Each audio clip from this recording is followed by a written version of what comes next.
এতদিন মাঠের খেলায় বল পাস দেয় নাই, আর আজ ট্রফি জেতার পর সেটা ধরতে দেয় নাই। এই হলো আমাদের দেশের লোকাল ফুটবলারদের অবস্থা।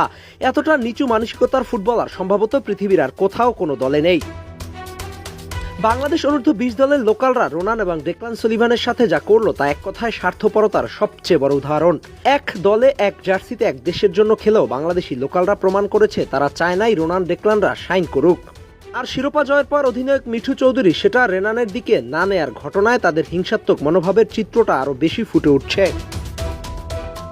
বাংলাদেশ অনূর্ধ্ব 20 দলের সাফ জয়ের পেছনে সবচেয়ে বড় অবদান ছিল রেনান সুলিভানের।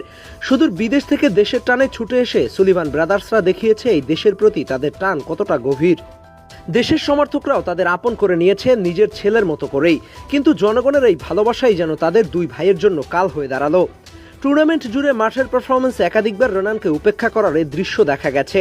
সহজ পাস না দিয়ে অপ্রয়োজনীয় শট নেয়া কিংবা আক্রমণে তাকে এড়িয়ে চলা, এসব আচরণ পুরো টুর্নামেন্ট জুড়েই চোখে পড়েছে। ফাইনালের মঞ্চ সেই গল্পের ভিন্নতা ছিল না। ভারতের বিপক্ষে গুরুত্বপূর্ণ ম্যাচে রোনানের অবদান শেষ পর্যন্ত ব্যবধান গড়ে দেয়। তার আত্মবিশ্বাসী প্যানেনকা শটে বাংলাদেশ পায় কাঙ্ক্ষিত জয়। এমন এক ঐতিহাসিক মুহূর্তে যেখানে পুরো দল একসাথে উদযাপনে মেতে ওঠার কথা, ঠিক তখনই ঘটে বিতর্কিত সেই ঘটনা। ট্রফি হাতে নেওয়ার পর অধিনায়ক মিঠু চৌধুরী ও তার সতীর্থরা যখন উদযাপনে ব্যস্ত, তখন রোনানরা স্বাভাবিকভাবেই ট্রফিটা ছুঁয়ে দেখার আগ্রহ প্রকাশ করে।